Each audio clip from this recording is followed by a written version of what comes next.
It was definitely cold, but in terms of the wind, I didn't think it was anything crazy. I think Matt commented that might have been the windiest game we've had this season, which is probably true.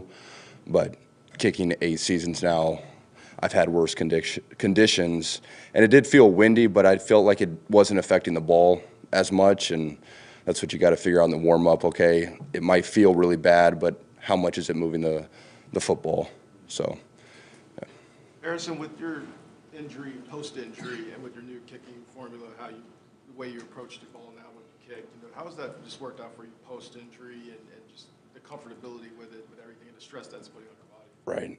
So I didn't have pain, in the knee from kicking with that form, right? So some people have said that form's caused it, but I started doing that at least the entire 2023 season. That was my best season. I didn't have any pain or issues there, and then in 2024, it just kind of popped up on me, and I wonder if it's something that a lot of kickers get just from the torque on that knee. There was at least 2 kickers this year that I talked to, and they're like, "Yeah, man, I think I got the same thing. Like, I probably need to get it, worked on a little bit." But it's a technique that I feel like has been working for me. When I first started practicing after the surgery, I wasn't sure if I was going to be able to do that. When you get the surgery, you don't have quite the knee flexion, and in order to fall down on that left knee, you're getting into some big flexion there. So it's funny, for the first, couple times of kicking just on my own, I was skipping and I wasn't falling on that knee. And I was like, wow, okay, I guess I'm going back to this kind of like pre-ankle injury form. But as soon as I got put into a team, period situation, pressure's on, I was immediately falling down. I think I'm just reverting back to what I've been doing the last year or two and how I've been able to make pressure kicks. So when I get in that pressure situation, I just go back to falling down. Coach said, you're not going to really change anything now, which makes sense. Right. Do you plan to, once you're through the games, to address maybe changing something in the offseason?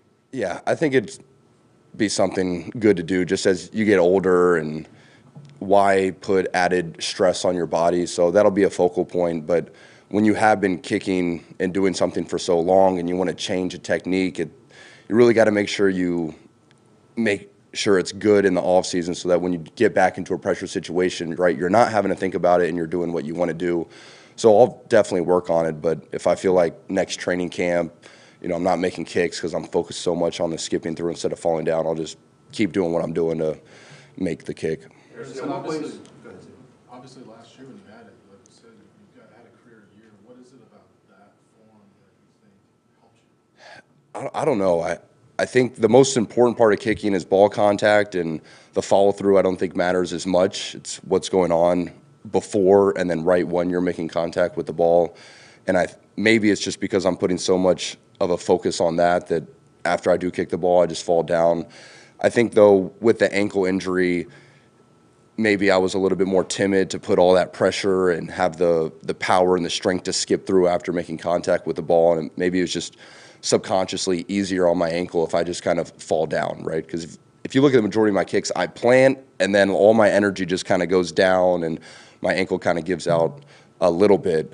But sometimes in practice I'll skip through and it works out. And I think a lot of kicking is just the feel and focusing on making the kick, and whatever happens after the fact I don't think matters as much as what's going on before it.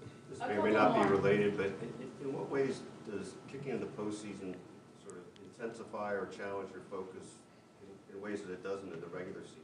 I think the weather makes it difficult. I mean, if you're a Chiefs player, you got outdoor games. If you're playing at home and you have to deal with 20-degree weather and the ball doesn't fly as far. I think also, I believe 2019 we got the heater under the field. That's helped out a lot. But like the practice field doesn't have a heater underneath, so it can be very hard and difficult to perform and do what you've kind of been practicing all of the off season, all of training camp, when it's warm and sunny out and perfect field conditions. I think with the playoffs, as an outdoor team, you have to adapt a lot more to the wind, the field conditions. You have to change your expectations. The ball's not going to fly as far. So going out into a warm-up and expecting to hit the same distance of field goals and kickoffs, you're going to feel pretty demoralized when you go out and it's cold. So you got to change your expectations and do the best you can with that situation. But the more I just focus on what I can control and that ball contact, the better the results are. It doesn't help to be worried about the conditions, which are going to be there for both teams.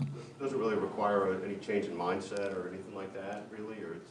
I think the change in mindset is understanding that the weather is going to affect the distance, so not getting too hard on yourself. And it's nice, we had a couple indoor practices, and you go in there and you bang the ball and you're hitting it really far and high, and that's kind of nice to know, okay, you can still hit powerful kicks, and then outdoors it's not going to fly as far, and you got to be confident. That's probably the biggest thing, just being confident no matter the conditions. Last one, Todd. Harrison, I know you guys, you've used an app or something, you check the wind, you're always doing Right. that stuff. This morning I was watching the weather, they said it's not going to be windy. Can you verify that with your app? I think I got to pay extra to see that far in advance on my app, but it's normally the day before I'll look. But you can see generally how much wind there's going to be for a game, on an app that you're not paying for, and then as you get closer, you can see exactly what it is. But it's helpful to know, how Arrowhead is lined up, what direction the wind's going to come in, and at least in Arrowhead, I don't know if it's because the stadium's so symmetrical, the wind on the field is opposite of what it is outside the stadium. And a lot of times I'll, look at that app, see the wind, and I'll tell Matt, going towards the tunnel, it's going to be in the face left to right away. Is that your back right to left? And it's normally spot on.